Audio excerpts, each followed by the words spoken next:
네, 여러분 안녕하십니까? 텍스니어 파트너스 탱글대운입니다. 자, 오늘도 기초세무 용어에 대해서 공부할 건데요. 오늘은 대망의 마지막 편입니다. 자, 여러분 잘 따라오고 계시죠?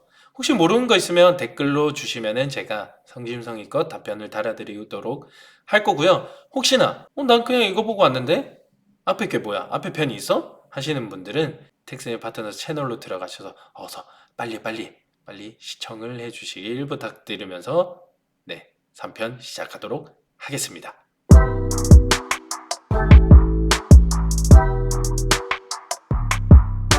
자, 여러분. 오늘은 좀 어려워요. 오늘은 어려운 것을 좀 다루고 마지막 클로징을 할 건데 딱 쉬운 거 하나 보고 갈게요.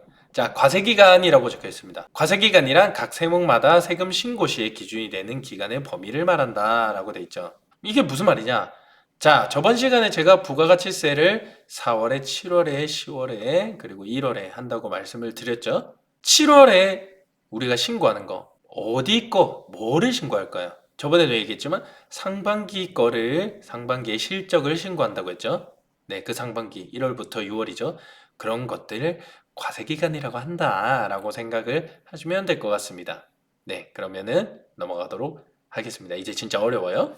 자, 매입 비용이라고 있고 필요 경비라고 있습니다. 자, 매입 비용은 뭐냐? 보통 부가가치세에서 많이 써요. 우리가 보통 그 매출과 반대되는 금액으로서 우리가 매출을 하기 위해서 뭐 의류를 판다라고 했을 때 그 의류를 사는 우류 말고 의류요. 의류. 왜 안 되지? 의류. 네. 네, 의류를 살 때, 네, 그것을 매입 비용이라고 보통 얘기를 많이 하는데, 부가가치세에서는 그렇지 않아요. 그 매출 원가라고 하잖아요. 그런 것들 뿐만이 아니라 우리가 비용을 쓴 것을 모두 매입 비용이라고 말을 합니다. 그렇게 생각하시면 될 것 같고, 우리가 11,000원짜리 의류를 또 샀어요. 또 그놈의 11,000원을 샀어요. 그 10,000원이 매입 비용이 되고, 그것이 그대로 이제 종합소득세 쪽으로 넘어가요. 종합소득세 쪽으로 넘어가면 그 10,000원이 필요 경비라는 것이 됩니다. 뭐가 다르냐고요? 여러분들은 그냥 똑같이 비용이라고 생각하시면 돼요. 수익 금액이라는 말이 있습니다. 자, 우리 수익 금액을 그냥 매출이라고 생각을 하시면 돼요. 근데 일반적인 매출이랑 좀 달라요. 일반적인 매출이라고 하면 그냥 우리가 생각하는 매출이잖아요. 우리가 돈 번 거. 네, 근데 수익 금액은 그 매출에다가 세법에 따라서 뭐 좀 넣어야 될 게 있고 좀 뺄 게 있고 뭐 그렇거든요. 네, 그런 것들을 가감을 해서 네, 수익 금액은 수익이다 생각하시면 될 것 같아요. 자, 요거는 진짜 어려워요. 소득과 소득 금액. 뭐가 다르냐? 이거는 뭐가 다른지 내가 왜 알아야 돼?부터 조금 얘기를 해야 될 것 같아요. 자, 예를 들면 우리가 근로자인데 근로자 외에 다른 소득으로 2천만 원이 초과되면은 우리 건강보험료가 올라간다. 뭐 이런 기준들이 있거든요. 근데 그런 기준들을 볼 때 법에 보면 소득이란 게 있고 소득 금액이란 게 있어요. 소득과 소득 금액은 어떻게 다르냐? 자, 우리 종합소득세법은 거의 다 비슷해요. 우리 수익 빼기 비용. 내 수익 빼기 비용은 소득 금액. 다시 말할게요. 자, 소득 빼기 비용은 소득 금액입니다. 근로로 볼까요? 우리 직장인으로 볼까? 자, 우리 직장이면 총급여죠. 총급여 빼기 근로소득 공제라고 있습니다. 요것을 비용으로 보시면 돼요. 그냥 법에 따라 정해져 있는 비용이에요. 그 비용을 빼면 근로소득 금액이 되는 것입니다. 자, 사업소득도 볼까요? 자, 제가 아까 수익 금액 얘기했죠. 자, 수익 금액이 사업소득이 되는 것입니다. 사업소득 빼기 필요경비. 필요경비도 아까 배웠잖아요. 필요경비. 자, 우리가 비용 쓴 거 빼면은 밑에 사업소득 금액이 되는 거고요. 하나 더 해볼까요? 마지막으로. 이자 수익을 받았어요. 이자 수익은 금융소득이라고 하거든요. 금융소득은 예외적으로 빼는 게 없습니다. 그래서 금융소득이 금융소득 금액이 되는 거예요. 그러면 기본 로직은 아시겠죠? 자, 이런 것들을 소득과 소득 금액이라 그래요. 이 소득과 소득 금액을 정확히 여러분들이 구분하셔야 나중에 쓸데없는 피해를 안 볼 테니까 꼭 주의하셔서 꼭 잘 구분하시길 부탁드리겠습니다.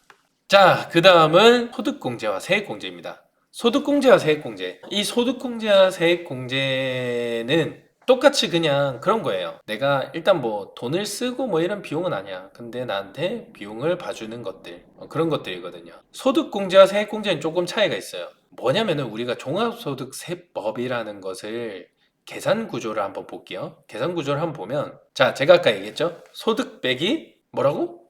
필요경비. 필요경비를 빼면 사업소득 금액이 되겠죠? 사업소득 금액에서 소득 금액에서 바로 소득 공제라는 것을 뺍니다. 앞에 있는 소득 공제를 빼면 과세 표준이 될 거예요. 과세 표준이 되면 그것이 바로 세율을 결정하는 기준이 되는 거예요. 내 세율이 결정하는 기준이 되기 때문에 우리가 매출이 얼마인지를 보고 매출이 3천만 원이면은 뭐 거기에 맞는 내 세율이 얼마겠네 하시는 것이 아니고 과세 표준이 과연 얼마일까 보고 내 세율이 결정되는 거예요. 그렇게 세율이 결정되고 그 세율을 곱해서 세액이 나옵니다. 산출 세액이라고 그러거든요.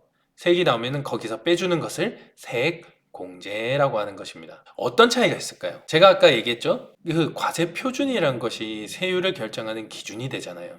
매출이나 수입이 좀 많으신 분들은 이 소득공제가 많으면은 세율 구간을 밑으로 낮출 수 있기 때문에 소득공제가 유리할 경우가 있어요. 네, 그래서 경제학으로도 고소득자의 경우에는 소득공제가 유리하고 저소득자는 세율 구간을 굳이 적용받는 게 문제가 아니고 직접적으로 내 세액에서 빼는 것이 좋기 때문에 세액공제가 더 유리하다라는 말을 하더라고요. 좀 어렵죠? 네, 그냥 딱 요 정도만 알고 계시고, 뭐, 기본적으로 소득공제랑 세액공제는 지금 밑에 써놓은 것과 같이 뭐, 이런 것들이 있으니까 참고만 해 주시고요. 어쨌든 이 소득공제든 세액공제든 세금을 깎아주는 것들이다. 그것만 중요하게 생각하시면 될 것 같습니다.